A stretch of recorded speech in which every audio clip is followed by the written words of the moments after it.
अस्सलाम वालेकुम दोस्तों, तुसी देख रहे हो हसीन पंजाब टीवी ते मैं तुहाडा मेज़बान अमीर हमजा। दोस्तों, सब तो पहले अपने चैनल हसीन पंजाब टीवी करो सब्सक्राइब ते नाल लगे बैल दा बटन दबाओ ताकि साडी हर नई आने वाली वीडियो साडे वीरां तक आसानी नाल पहुंच सके और तुसी वो वीडियो देखो सब तो पहले। अज जनाब अपने वीरां भरावां वास्ते गां दी वीडियो लैके हाजिर होए हां। जस्सी ते साहीवाल दा क्रॉस है, दूसरा सूआ सूईए माशाल्लाह बड़ी खूबसूरत है। कैमरामैन साहब गां दिखाएंगे, उस तो बाद सारिया गल्लां बातां मालकां कोलों पुछांगे कि कदों सूईए, किन्ना दुध है, की डिमांड है। कैमरामैन साहब कराओ तसलियां मेरे वीरां नूं। माशाल्लाह थब्बे दा हवाना, पूरा पुख्ता थण और सोहणियां गिल्लां, मोटा थण लग्या होया है, सिरों कोनी, रंग चंगा, बेल चंगी, बाकी हर एक चीज कैमरे की नजर है जिन्हां दे सामने आ। अच्छे तरीके दे नाल कैमरामैन साहब जानवर दिखाना है, दिखाने दे विच कोई कमी पेशी ना रहे। बाकी लैने देने मुकद्दर ने, साडे वीर साडे नाल मुहब्बत करते हैं, वीडियो नूं लाइक करते हैं, शेयर करते हैं। साडा भी काम बनता है कि अपने वीरां भरावां नूं अच्छे तो अच्छा जानवर दिखाइए और अल्हम्दुलिल्लाह वर्क करीदा है, कोशिश करी दी है कि अच्छे तो अच्छा जानवर दिखा सकिए। बाकी लैने देने मुकद्दर ने, गां कैमरे की नजर है वीरां दे सामने आ, मुकम्मल हवाना थान मेरे वीरां दे सामने। कैमरामैन साहब अच्छे तरीके के नाल गां दिखानी है, दिखाने दे विच कोई कमी पेशी ना रहे। आरफ वाला इस जानवर की लोकेशन है, आरफ वाले तो 10 तो 12 किलोमीटर के फासले ते ये गां खलोती है। पिछे दे बच्चा जी, हाँ जी बच्चा, पिछे बच्चा है, ताजा सुईए। बाकी पूरी डिटेल मालक को लै लवांगे।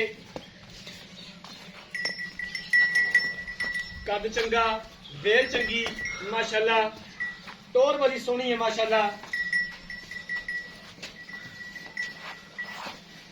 इस तरह का थन हवाना कट किसी गां नूं लग्या हुंदा है, मोटा थन है माशाल्लाह, मझ वाला थन लग्या होया है और सोहणियां बिल्लां ने विच कल्ला कल्ला थन है। कैमरामैन साहब इहदा बच्चा भी दिखाया जे।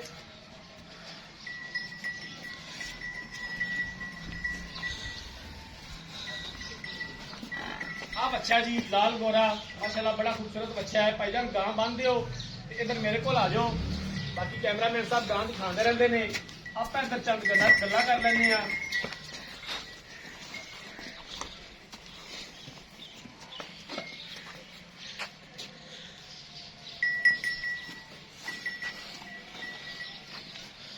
अस्सलाम वालेकुम जी। वालेकुम सलाम जी।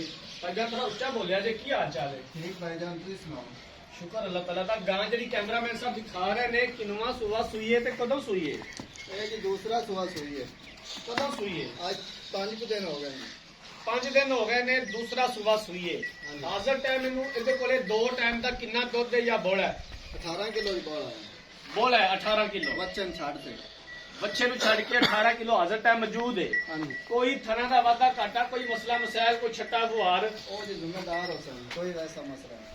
16 ने खरी है। खरी जी, किन्ने दे पैसे ने दीद प्यार वाले, किन्ने दी आपने गां फाइनल बेचनी है? ये जी 3 लाख दी दी 3,20,000 रुपए दी। इहदे विचों करया दा दीद प्यार हो जाएगा? हो जाएगा जी ठीक हो गया।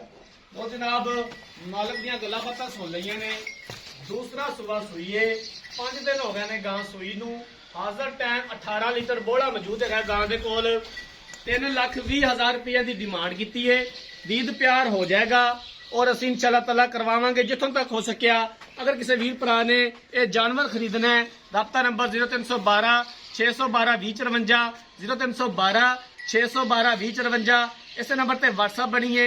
अगर साडी अज वाली वीडियो पसंद आए, वीडियो लाइक तो शेयर जरूर करना है। जिंदगी रही तो मिलांगे एक नई वीडियो के नाल। अपने मेज़बान अमीर हमजा ने दो इजाजत। अल्लाह हाफिज।